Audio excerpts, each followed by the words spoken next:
In the endless white of the northern wastes beyond Silvereth's glowing borders, a young woman lay curled beneath a veil of ice, her silver hair tangled with frost, her skin pale as moonstone, her breath barely stirring the snow around her lips. She was Lyra Valus, once heir to the Crystal Throne now.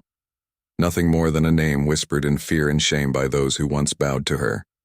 The wind howled through the jagged spires of frozen rock that rose like broken teeth from the earth. It carried no warmth, only the sharp bite of betrayal and silence. Lyra had been cast out 3 days ago, stripped of her title, her magic bound by ancient runes carved into her wrists.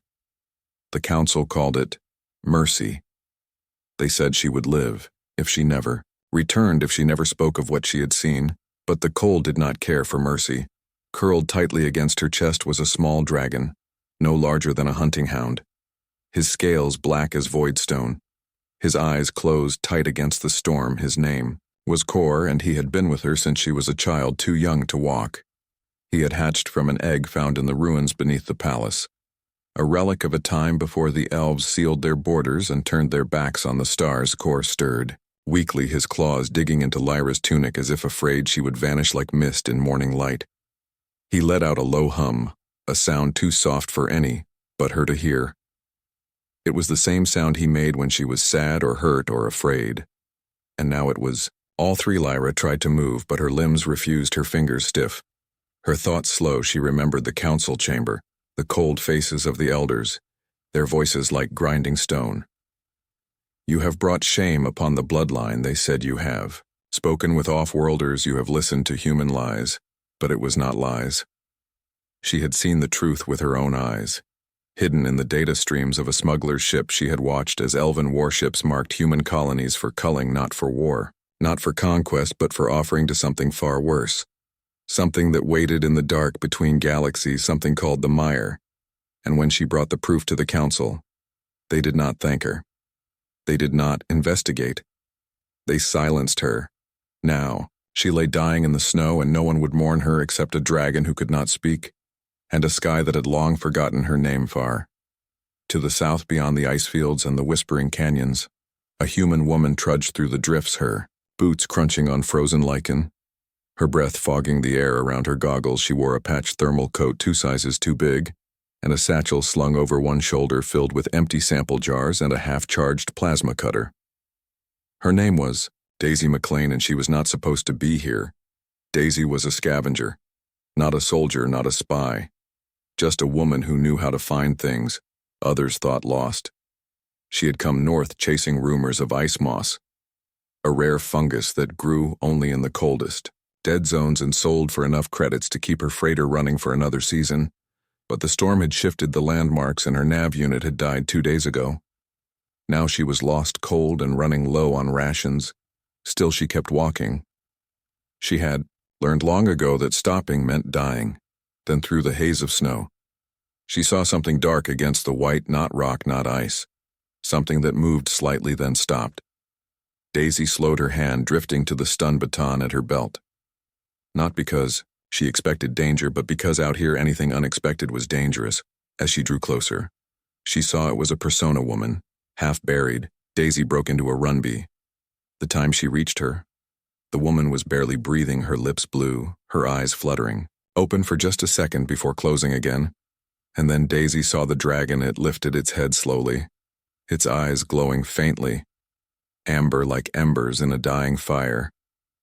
It did not snarl. It did not hiss. It only watched her with a look so full of exhaustion and hope that Daisy's chest tightened. Hey there, she said softly, her voice rough from cold and disuse. I'm not here to hurt you. The dragon blinked once, then lowered its head back onto the woman's chest as if too tired to hold it up. Daisy knelt, ignoring the bite of ice through her pants. She checked the woman's pulse, weak, but there she pulled a thermal blanket from her pack and wrapped it around both of them, then activated the heat coil sewn into the lining. We're getting out of here, she said, more to herself than to them.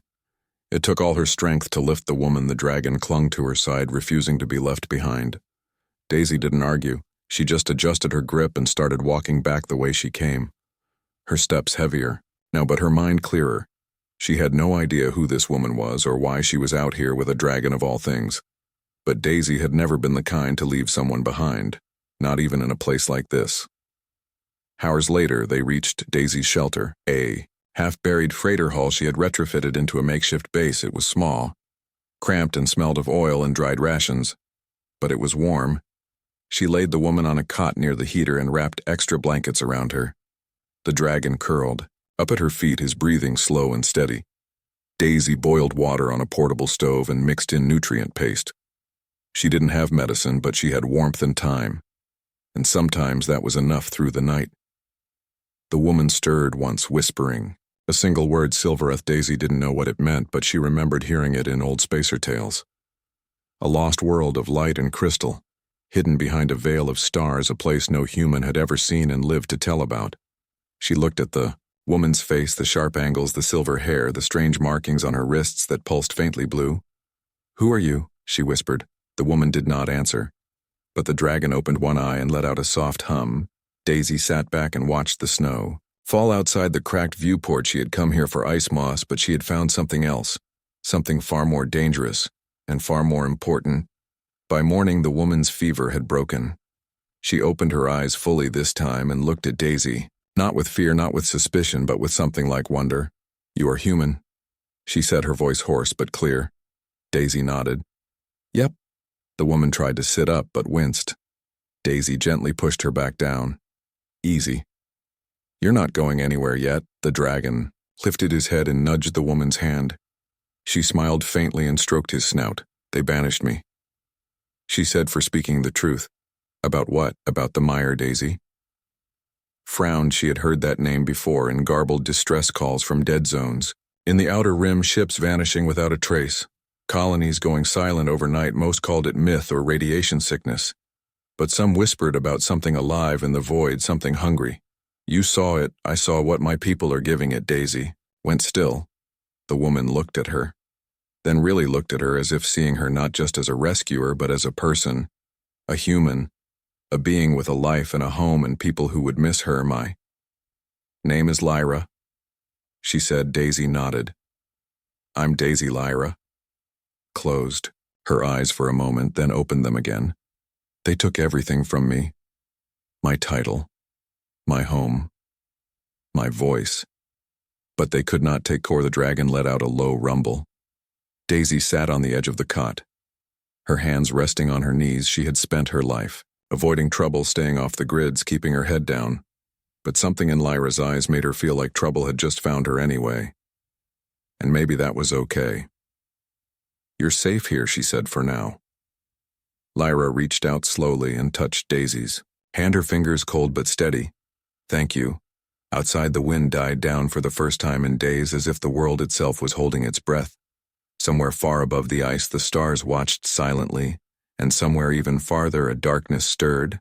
But here in this broken ship, with a fading elf and her dragon and a human who should have walked away but didn't, there was still warmth, and that was enough for now. Days passed in the quiet hum of the freighter's heater, and the soft crackle of the ice outside. Lyra grew stronger. Slowly, her color returned. Her hands no longer shook when she held a cup of warm broth. Daisy watched her carefully, not with suspicion, but with the steady attention of someone who knew healing took time.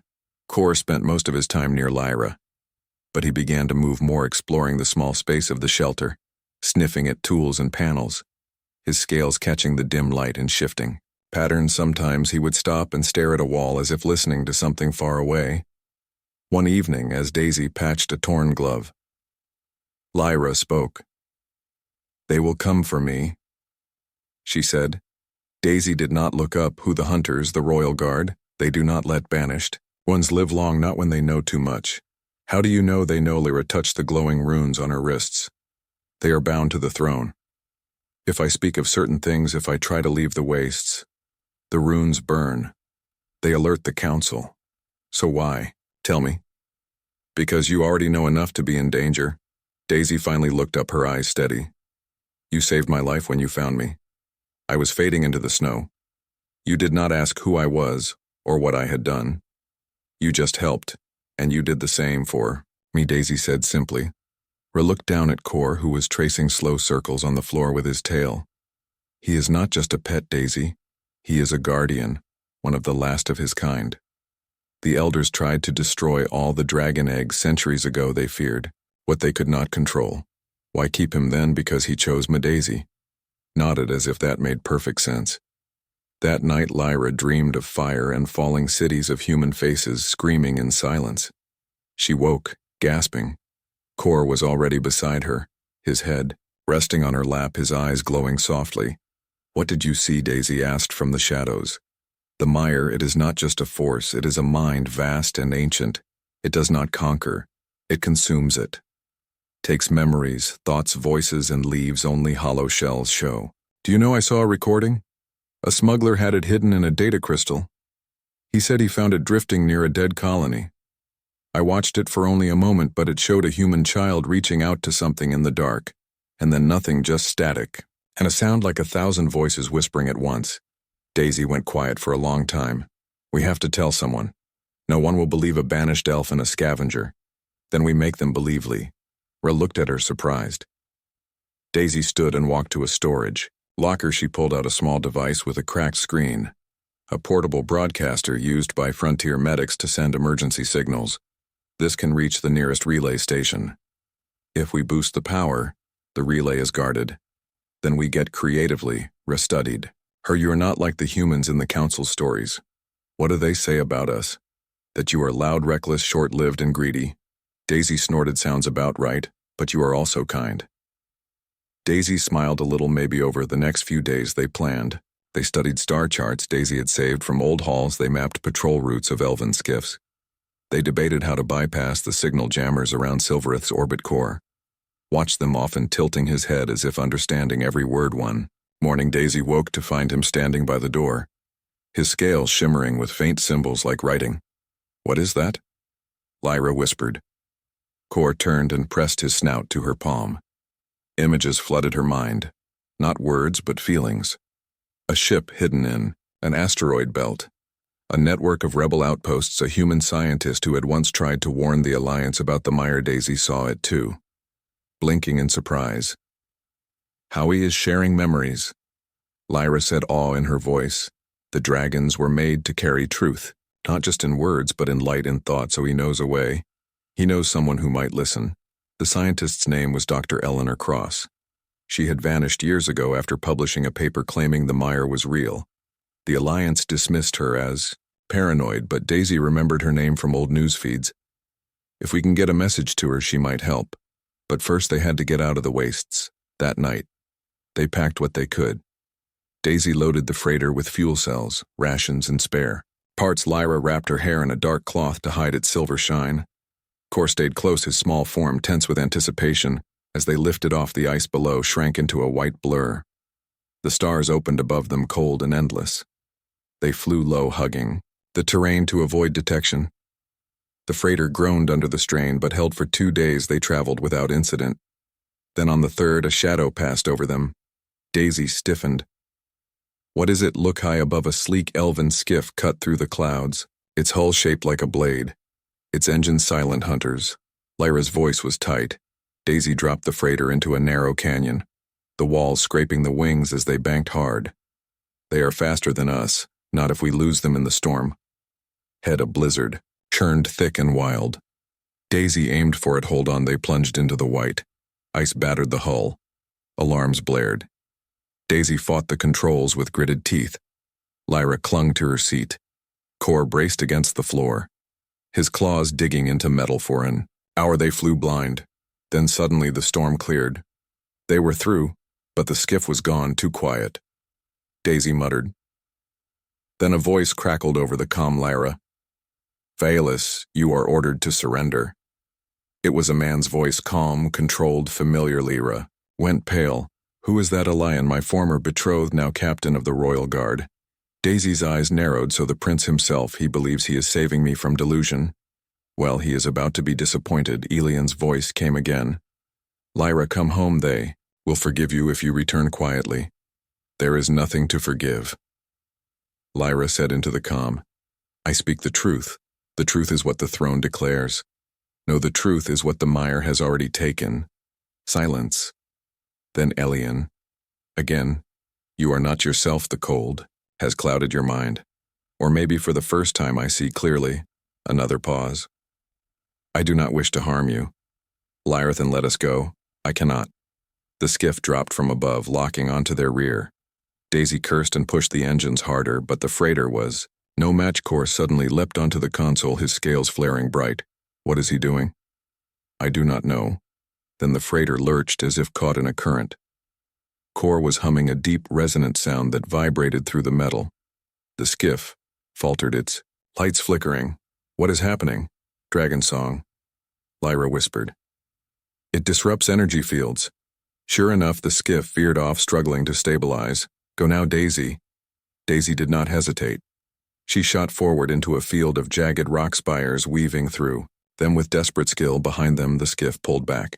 Regrouping. They bought time but not safety. Hours later they landed in a hidden valley shielded by magnetic rock that masked their signal. We cannot stay long. Daisy said. I know. Lyra looked at Kor, who was panting slightly, his glow dimming. He used a lot of strength. He will recover. Daisy sat heavily in the pilot's chair, her hands trembling, not from fear but from the weight of what they were doing. Do you think Elian believes us? No. But he doubts now, and that is enough. They rested through the night, taking turns watching the sky. In the morning, Kor was stronger. He nudged Lyra toward the rear of the ship, where he had been sleeping. What is it? He uncovered a panel in the floor beneath. It was a small compartment inside a data crystal. Pulsed faintly. Daisy frowned. That was not there before. Kor must have hidden it. Lyra picked it up and slotted it into the ship's reader. Images filled the screen, not just of the mire but of the council. Meeting elders bowing before a swirling mass of shadow voices agreeing to surrender 3 human sectors in exchange for Silvereth's protection. Elian was there too, standing behind the throne. His face unreadable. Daisy stared. This is it, proof. Yes, but how do we get it out? Lyra looked at her eyes burning with quiet fire. We find Dr. Cross, and if we cannot, then we broadcast it ourselves. From where? From the heart of their power. Daisy understood the orbital relay above Silvereth's moon. It is suicide maybe, but if we do nothing, more worlds will fall. Daisy exhaled long and slow, then nodded. Right then, she began checking the weapons locker. Kor watched them both. Then let out a soft hum. Not of fear, but of resolve. Outside the wind picked up again, carrying with it the scent of snow and distant fire. The stars above remained silent. But down here in the broken freighter, 3 unlikely allies made a choice, and the galaxy would never be the same. The freighter drifted through the asteroid belt like a ghost. Its engines off, its lights dimmed to near nothing. Daisy had rerouted all non-essential power to the stealth field. A patchwork system she built from scavenged parts it would not fool. A full scan, but it might buy them timely. Ra sat beside her, eyes fixed on the star map glowing faintly on the cracked screen. A red dot pulsed near the edge of Silvereth's orbit. The relay station core lay coiled at their feet. His scales dull, but his breathing steady. He had not spoken in days, not with words, not with images, but his presence was a quiet strength. We go in on the dark side, Daisy said. The station's sensors are weakest there, and once inside, I reroute the main broadcast array. You plug in the crystal and hit send. What if they stop us? Then we fight. Lyra looked at her. You are not a soldier. Neither are you. But I was trained in the Royal Guard before they stripped. My rank. Daisy raised an eyebrow. Really? For a moment, Lyra looked, almost like the air she once was, calm, sharp, ready. Then she smiled faintly. Do not look so surprised. Daisy grinned back. Fair enough. They waited until the station passed into the moon's shadow, then fired the engines low and slow. The freighter crept forward like a thief in the night. The station loomed ahead, a silver spire wrapped in orbiting rings. Its surface dotted with sensor arrays and docking ports. Daisy guided them toward a maintenance hatch marked for waste disposal. Classy entrance it. They docked with a soft thud. Magnetic clamps locking into place. Kor stirred, rising to his feet, his eyes glowing faintly. Amber, you stay here, Lyra said softly. If something goes wrong, you run. He nudged her hand once, then settled back down. Daisy handed Lyra a small pulse pistol. You know how to use this. I watched you clean it for 3 days. Good enough.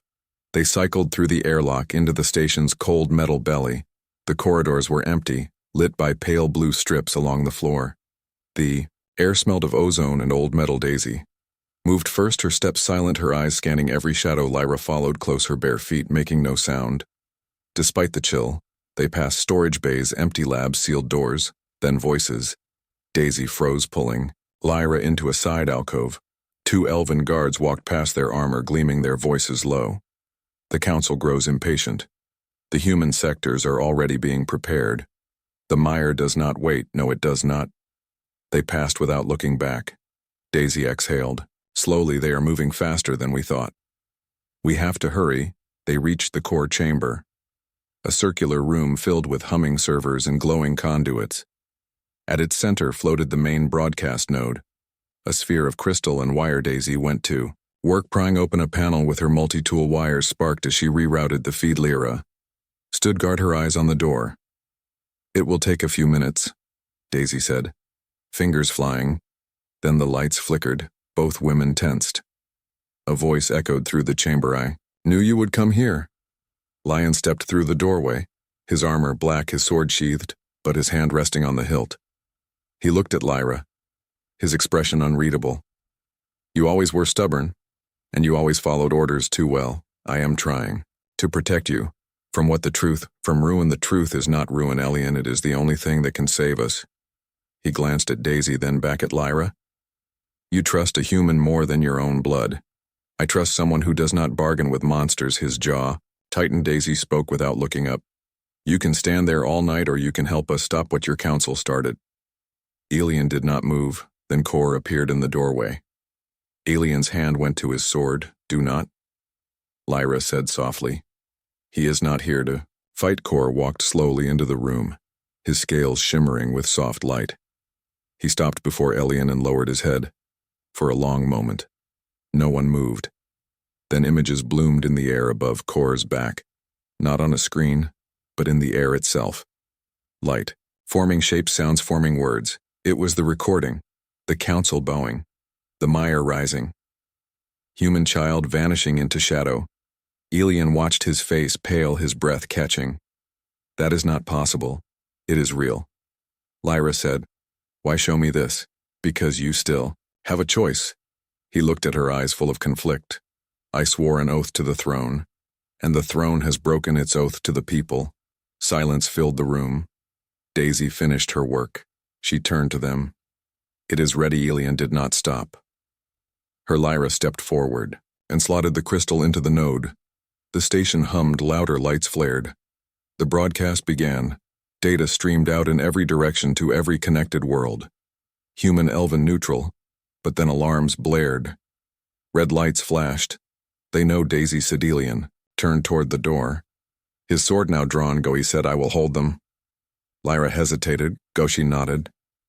They rancor at their heels. Alarms wailed through the corridors. Guards poured in from every direction. Daisy fired short bursts from her pistol, disabling. Sensors not killing, just clearing a path.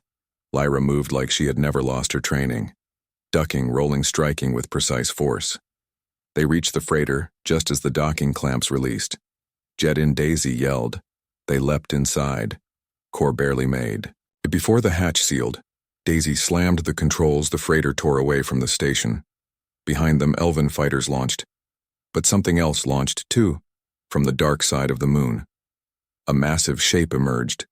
Not elven, not human, a ship of twisted metal and living flesh, its surface pulsing with veins of black light.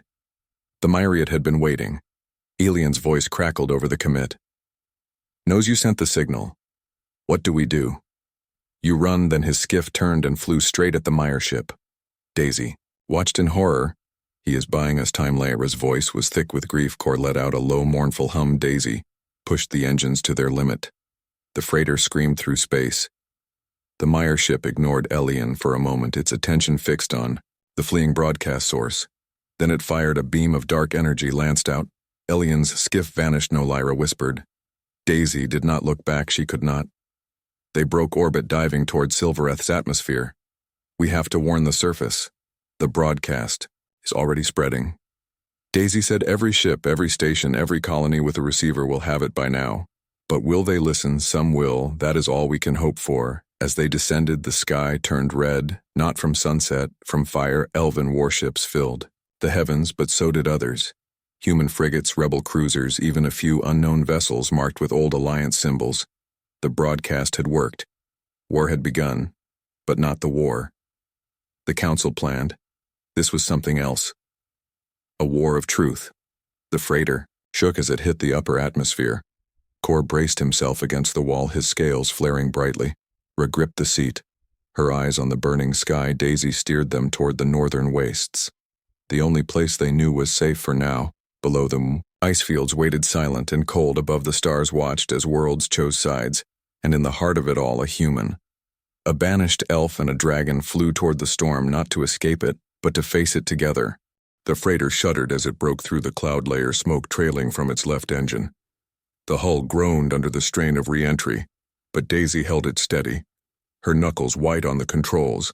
Below, the ice field stretched endless and, broken by fire, Silvereth was burning. Not with ordinary flames, but with energy blasts and falling ships. The sky churned with war. Elven cruisers clashed with human frigates, while strange black vessels twisted through the chaos, their forms shifting. Like living nightmares, the mire had come not to negotiate, not to wait. It had come to consume Lee. Ra stared out the viewport, her face pale, not from fear, but from sorrow.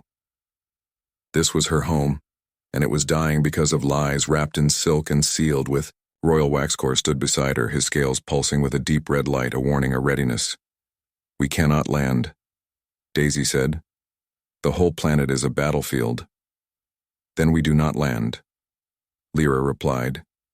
"We go to the core." "What?" "The planetary defense grid.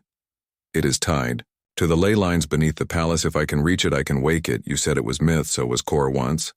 Daisy glanced at her, then at the dragon, who gave a single slow nod. "All right," she said, "but we do not have much time." She angled the freighter toward the capital city.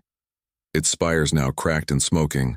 As they neared, a squadron of elven raptors screamed past mounted warriors in silver armor, their faces hidden behind masks. They were hunting deserters, not fighting. The Mirion spotted the freighter and peeled off. Daisy cursed and dove low. Skimming the rooftops, Lyra grabbed a harness and, strapped in, Kor leapt onto the rear gun mount. A jury-rigged turret Daisy had salvaged from a wreck months ago. The raptor closed in its rider, raising a plasma. Lance Kor fired. The shot was wild, but it forced the rider to bank hard. "Good boy," Daisy muttered. They raced through the city canyons, debris falling around them. Buildings collapsing in slow motion as energy beams tore through the sky. Then the palace came into view, or what was left of it. Half the crystal towers had fallen. The great dome shattered the throne room, exposed to the open air, and above it hovered a mire, dreadnought larger than any ship Daisy had ever seen, its surface writhing with tendrils that reached down like fingers, grasping for the planet's heart. "We have to get inside," Lyra said. "How, the old way?" She pointed to a hidden entrance near the base of the tallest spire. A crack in the stone barely visible. Daisy aimed for it. The freighter scraped the ground as it landed. Wheels snapping off on impact, they tumbled forward, then stopped. "Go," Lyra said, already moving. Daisy grabbed her pack and followed Kor at her heels. They ran through the ruins, guards and civilians alike fleeing. In panic, no one noticed them. The entrance opened at Lyra's touch, ancient runes glowing beneath her fingertips. Inside, the air was still cold and thick with the scent of old magic. The passage sloped downward into darkness. Daisy switched on her wrist. "Lamp, how far to the Heartstone?" "What is that? The source of Silvereth's power. It sleeps because the Council feared it. They said it was too wild, too free, and you can wake it. I can try." They descended deeper. The walls smooth and carved with forgotten stories of dragons and stars and humans standing side by side. Kor touched the walls often, his hums echoing softly as if answering something only he could hearken. The tunnel opened into a vast chamber. In its center floated a massive crystal pulsing with faint light. The Heartstone. Lyra approached it slowly, her hands outstretched. Daisy hung back, sensing the power in the air like static. Before a storm, Kor circled the chamber. Once then sat facing the entrance. His eyes fixed on the dark. Lyra placed her palms on the crystal for a moment. Nothing happened. Then light erupted, not blinding but deep golden warm like sunrise after a long night. The runes on Lyra's wrists flared, then shattered, falling away like ash. She gasped as energy surged through her, Visions flooded her mind, the first elves, the dragons, the pact they made to protect all life, not just their own. The council had broken that pact, but she would restore it. Above them the palace shook. The mire ship was drilling into the crust. Daisy ran to the entrance, peering up through cracks in the stone. They are almost through, Lyra did not open her eyes. Hold on. The crystal's light spread through the chamber, then up through the walls, through the roots of the city, through the bones of the planet itself. Outside, the sky changed. The fallen towers began to glow. Energy arced between them, forming shields not of metal but of pure light. The mire tendrils recoiled. Elven ships that had been falling suddenly stabilized, their systems rebooting, human frigates found, their weapons responding again. The planet was fighting back, but the mire was not done. A new sound filled the air. A deep groan like a star dying. The dreadnought split open. From its core emerged a being, not ship, not machine, a living core of the hive. It floated above the palace, its form shifting between shapes. Human, elven, dragon, all twisted together. Its voice a chorus of stolen minds. You cannot win, little spark. It whispered the void. Always wins. Lyra stepped forward out of the chamber, her eyes blazing with golden light. You do not know what we are. The being laughed, a sound that made Daisy's teeth ache. You are alone. No, Lyra said. We are many. She raised her hands and the dragons answered. Not just Korothers, from hidden caves, from deep ice, from forgotten ruins. Dragons rose into the sky, their scales blazing with ancient fire. They had been sleeping. Now they were awake. Kor leapt into the air, joining them, his small form now burning with power. Daisy watched in awe as the sky filled with wings and light. The battle turned. Dragonfire met mire. Fleshlight met shadow, and in the center of it all, Lyra stood tall, no longer banished, no longer broken. She was the voice of the planet. Daisy grabbed a fallen rifle and ran toward the surface. If Lyra was the heart, she would be the hand. The fight was not over. But for the first time they had hope. And that was enough to keep going. The ground trembled as the heartstone pulsed again, stronger this time. Somewhere far below, the ley lines sang and the stars listened. The sky above Silvereth cleared slowly like breath-fogging glass, then fading. The last of the mire tendrils dissolved into ash, carried away by winds that no longer howled but sighed with relief. The dreadnought hung broken in orbit, its core silent, its hunger finally stilled. On the ground, the survivors emerged from ruins and shelters, blinking in the new light. Not golden, not silver, but something in between. Soft and steadily, Lyra stood at the edge of the palace ruins, her hair loose, her hands still humming with the echo of the heartstone. She did not feel like a princess or a warrior or even a rebel. She felt like someone who had finally come home, not to a place, but to a purpose. Kor landed beside her, his wings folding gently, his scales dimming to a soft obsidian. He was tired, but his eyes held a quiet joy. Daisy walked up, covered in soot and scratches, a rifle slung over her shoulder. Her boots scuffed beyond repair. We did it, she said simply. Lyra looked at her. Not we, me, you, as Daisy smiled a little. Yeah, you surround them. The city stirred. Elven guards who had once hunted Lyra now knelt, not in fear but in respect. Others gathered, not to bow but to listen. Among them stood Eleanor, what remained of him. His armor was scorched, his face marked by burns, but his eyes were clear. He walked slowly to Lyra and dropped to one knee. I was wrong. Lyra helped him up. You were loyal to a lie, now you are free. He looked at the sky where the last dragon circled before vanishing into the clouds. What happens now? Now we rebuild. But how? Not as elves, not as humans, not as separate worlds. As one alien nodded slowly, then turned to the crowd and raised his voice. The council is no more. A murmur rose. From this day Silvereth opens its borders. Silence, then cheers. Not loud but deep, like roots breaking stone. Daisy watched it all, arms crossed but her eyes soft. You could be queen now. Lyra shook her head. The throne was part of the problem. I will not sit above, I will stand beside. Then what will you do? Build something new. In the days that followed they worked without rest. Not with commands but with shared hands. Elven healers tended to human wounded, human engineers helped restore power grids. Children of both kinds played in the rubble, laughing as if they had always known each other. Kor became a bridge not just in battle but in peace. He visited camps and clinics, his hums calming the frightened, his presence a reminder that old enemies could become allies. Daisy stayed close to Lyra, not as a guard, not as a servant, but as a friend. One evening they stood on a rebuilt balcony looking out over the city lights flickering back to life. "You never told me why you were out there in the wastes," Daisy said. Lyra was quiet for a long time. "I was running," she said, "not from them, from myself. I thought if I disappeared the truth would die with me and maybe that would be easier. But it was not, no. It was not." Daisy leaned on the railings. "What now? Now we make sure no one has to choose between silence and exile." Howby, speaking and listeningly, returned to her. "I want to start something, a place where all voices matter, human, elven, dragon. Even those we have not met yet." Daisy grinned. "Sounds like a lot of work. I know good thing. I know a scavenger who is good at finding lost things, like truth, like hope, like friends." They laughed softly. The sound carried on the wind. Weeks later, they left Silvereth not as fugitives, but as founders. They traveled to a neutral moon on the edge of known space, a place with no history, no grudges, just rock and sky and silence. There they built the first outpost of the Covenant of Open Skies. It was small at first, just a few domes, a landing pad, a garden under glass, but it grew.